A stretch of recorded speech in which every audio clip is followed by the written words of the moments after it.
खुशामदी हैं, खुशामद कर रहे मात्र।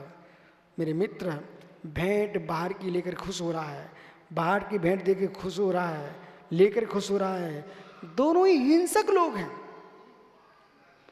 ये तो जीव क्रूर परिणामी हैं, खोटे परिणाम से भरे हुए हैं, क्योंकि ये परिग्रह के संज्ञा को धर्म मान रहे हैं। वो परिग्रह पांचवा पाप होता है, और पाप में लिप्त जीव तो नरक जाता है। इस भेंटों में खुश होने वाले नरक जाएंगे। जो भेंटों से दूर होकर के निज में रमण करते, निज में भेंट करते, वे भगवान बनेंगे। इसलिए तुम्हारे चेले चपाटे भी भेंट लेके आए, खुश मत होना, ठीक है, उदास। चाहे चेतन भेंट मिले चाहे अचेतन भेंट मिले, दोनों भेंटों में भेंट मत करना, चित ब्रह्म में भेंट करना।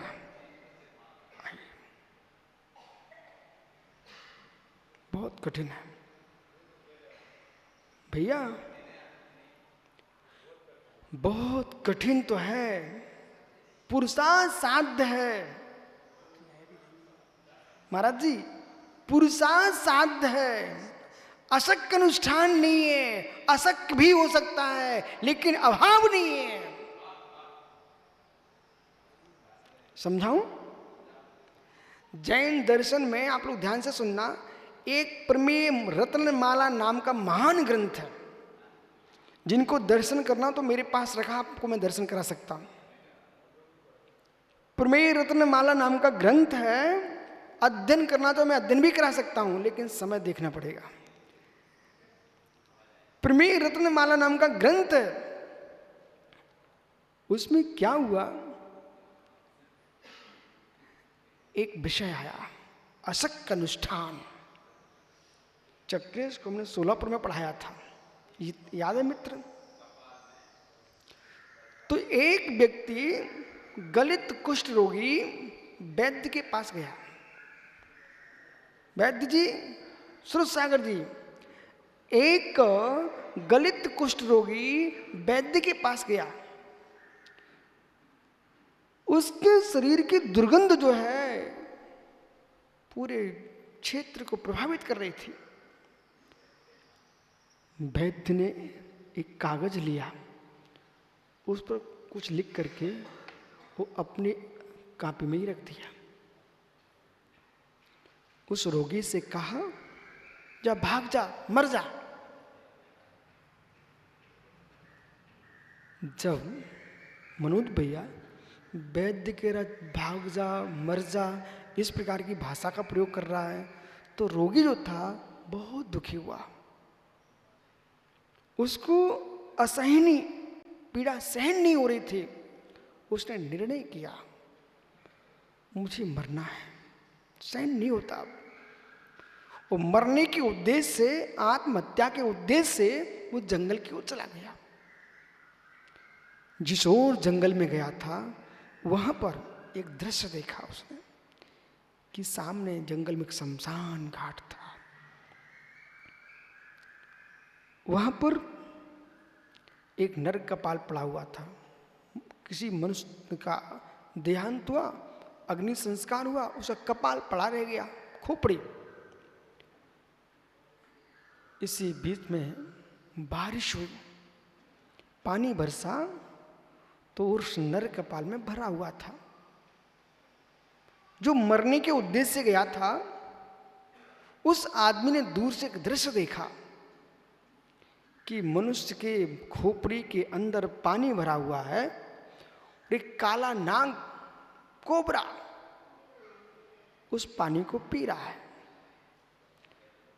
वो आदमी इतना खुश हुआ, बोले मैं तो फांसी लगाता तो बहुत कष्ट होता, ये ठीक है। वो शांति से बैठ गया वहीं पर। बोले सांप जब पानी पी के निकल जाएगा, जो पानी बचेगा उसमें सांप का जहर होगा, उसको मैं पी लूंगा, मेरे प्राण निकल जाएंगे। इसलिए शांति से बैठ गया। सांप पानी पी करके चला गया। जैसे सांप जाता है, वो रोगी कुष्ठी धीरे से पहुंचता है। जितना अवशेष पानी रखा हुआ था कपाल में, उसने नर कपाल उठाया, वो पानी को पी गया। जैसे पानी पिया, उसका गलित कुष्ठ रोग क्षण मात्र में ठीक हो गया। उसका रोग ठीक हो गया। अब वो मालूम घर नहीं गया, वो सबसे पहले वो वैद्य जी के यहां पहुंचा। बोले वैद्य जी,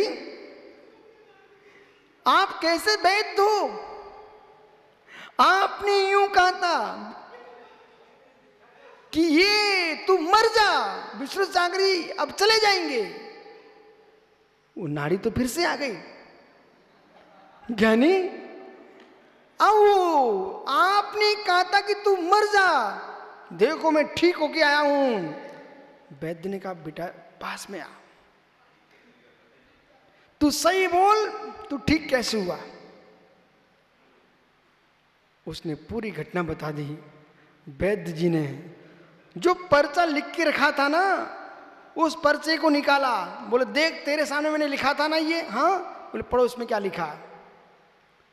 उसमें यही लिखा था कि बारिश का पानी नर कपाल में भरा हो और काला कोबरा नाग उसको पी ले और जहर छोड़ जाए, उस जहर भरे पानी को पी जाएगा तो गलित कुछ रोग ठीक हो जाएगा। अब बोल, मैं कहां से मनुष्य का कपाल लेके आता, वो कहां से बारिश करवाता, वो कहां से काला कोबरा लेके आता, तब तेरा रोग ठीक करवाता? इसलिए मैंने कहा भाग जा। बोलो यही हुआ ना? हाँ। इसका नाम है नहीं, इसका नाम है कष्ट साध्य। क्या नाम है चक्रेश? इसका नाम है कष्ट साध्य। यानी साध्य तो था, लेकिन बहुत कष्ट साध्य था। ऐसे ज्ञानियों जो मोक्ष मार्ग है, इसमें जो विशुद्धि है, एकत विभक्त आत्मा की लीनता है, ये असाध्य नहीं है, कष्ट साध्य है। और भोगों में चले जाना बड़ा सरल है, कष्ट साध्य है। लड्डू पेड़े खाना, दूध पीना सरल है, लेकिन एकत विभक्त चिद ब्रह्म में जाना विष्णु सागर जी कष्ट साध्य है। इसलिए मालूम अरिजीत सागर जी, लोगों ने खीर खाओ, हलवा खाओ, पूरी खाओ, इसी को धर्म बना दिया। बोले कौन देख रहा है भगवान आत्मा को? ये तो दिख रहा है, सब खाओ वो खिलाओ, यही धर्म है। मित्र, खाओ खिलाना धर्म हो गया ना, तो चिद ब्रह्म की लीनता का क्या होगा? मित्र, आप कल जो मैंने कहा था उसे ध्यान से सुनिए, फिर से सुन लीजिए आप। कृपा दया अज्ञानी का धर्म है। आकुलतापूर्वक कृपा दया कदाचित ज्ञानी भी कर लेता है, परंतु महाज्ञानी कृपा दया से शून्य चिद ब्रह्म में नहीं रहता है। गाथा का अर्थ करो। चित्त कलुषतम स्वरूपम आख्यानम एतत्। पीयूष अब यहां पर चित्त की कलुषता क्या होती है उसे समझा रहे हैं। पकड़ा गया बेचारा। हे मित्र, कष्ट हो तो चले जाओ। चित्त की कलुषता, केतन सागर मत देखो रिश्तेदार, उधर देखो मित्र। चित्त की कलुषता, इस गाथा को जिसने समझ लिया और रहस्य में चला गया तो दूसरे को दोष देना बंद कर देगा। निश्चय बालक, ये नेताजी रबसेन भैया ने 1 करोड़ रुपए कमाए, ठीक है, और धोखे से स्नान करने गए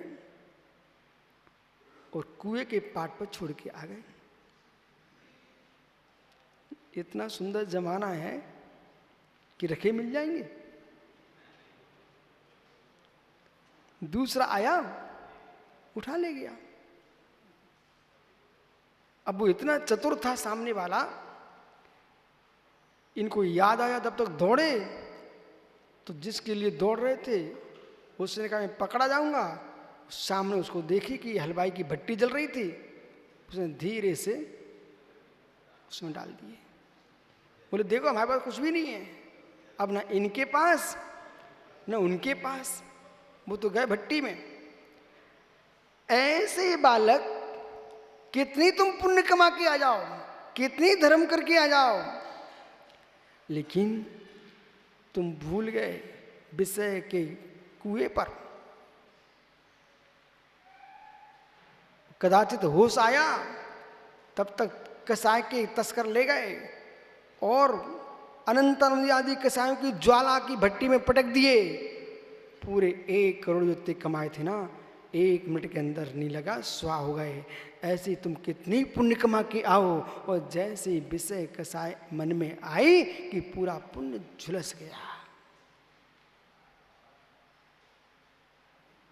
बोले गुरुजी हमने कोई पाप किए नहीं, किसी को सताया नहीं है, पर मैं बहुत परेशान हूँ, कष्ट में हूँ। मित्र तुमने किसी को तन से तो नहीं सता पाए, पर मन में तुमने कोई चूक भी नहीं की थी सताने में। जितनी कोशिश हो सकती थी, जितनी कोशिश हो सकती थी, दूसरों को गिराने की बहुत प्रयास किए बेटा, उसमें तुम्हारा पूरा पुण्य क्षय हो गया, सब गया। बोले क्या हो गया? कुछ नहीं हुआ पीयूष, कुछ नहीं हुआ। जय कुमार ने एक बढ़िया सुंदर कपड़ा दिए थे आपको, पहने भी नहीं आपने, और जहां माँ रसोई बनाती थी बेटा उस कमरे में तुम टांग के आ गए। दिखते तो रहे अच्छे से, लेकिन गैस की तापमान से पूरे कपड़ों के तंतु झुलस चुके थे। जब तुम उठाने गए, हाथ लगाया तो ऐसे फिसल गए। बोले क्या हुआ ये? कुछ नहीं हुआ। रसोई घर में टांग के आए थे, और गैस का तापमान इतना अधिक था कि सारे के सारे कपड़ों के तंतु झुलस गए अंदर अंदर। ऐसे ज्ञानी तुम भोग तो पाए नहीं, पुण्य बहुत कमा के रखा था, लेकिन कसाई की भट्टी इतनी तेज जलाते रहे, पाप कुछ भी नहीं किया, शरीर से नहीं कर पाया, मन ही मन में इतना कलुषित भाव किया कि पूरा पुण्य झुलस गया। कोई 2 कौड़ी का नहीं पूछ रहा है, गया काम से। बेटा ऐसा सर्वाधिक ऐसे दुखी जीव ज्यादा है संसार में। तन से पाप करके पाप कमाने वालों की संख्या कम है, मन से पाप करके पाप कमाने वाले लोगों की संख्या संसार में सर्वाधिक है।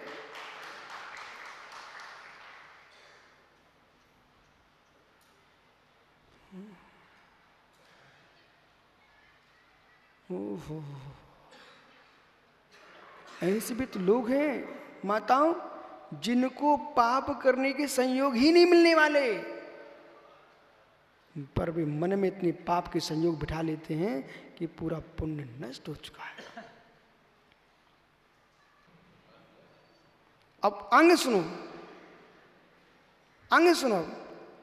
एक बे होते हैं कि एकदम ऐसे भर देते हैं, सो अंजलि भरे सो भरे, नीचे का पात्र भर जाए, सो दोनों अज्ञानी।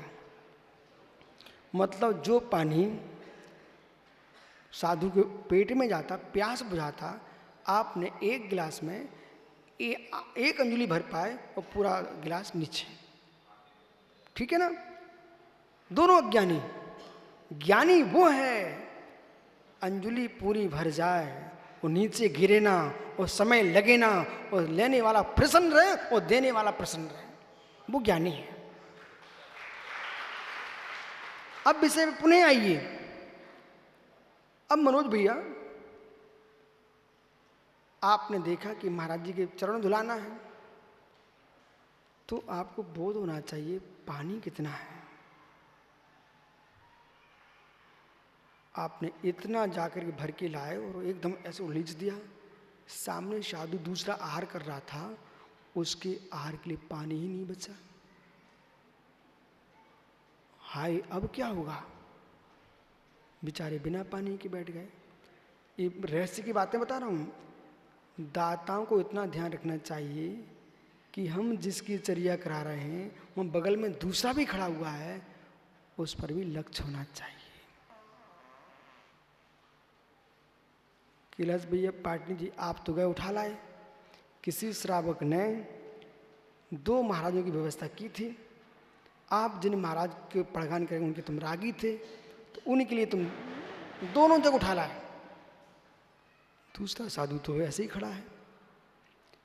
कर्म सिद्धांत पर ध्यान दीजिए।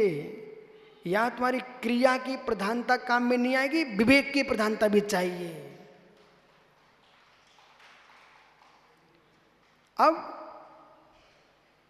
एक आधे गिलास से पैर धुल सकते थे, पूरा जग उठा के यूं उड़ेल दिया। अरे तुमको दया आना चाहिए, कितना पानी निकाला, कितना प्राशुक किया गया है, दूसरा प्यास से मर जाएगा। तुम्हें इतना तो विवेक होना चाहिए। यहाँ कर्म सिद्धांत कहता है कि हम प्रतिक्षण देखते हैं। ऐसा नहीं होता मनोज भैया? होता है ऐसा। ऐसे उड़ेल दिया। तो जैसे आपने कभी शिवालय गए क्या? दूर से देखा कि शंकर जी की पिंडी के ऊपर एक मटका रखा रहता है, ठीक है ना, शिवालय में, और उसमें एक छेद होता है और एक छोटा सा कपड़ा लगा रहता है। वो पानी जो है ना, एक एक बूंद टपकता है, 24 घंटे चलता है बराबर। अब देखना रहस्य, एक एक बूंद टपक रहा है, पिंडी सूख नहीं पा रही है, और मटका 24 घंटे चलने वाला पानी।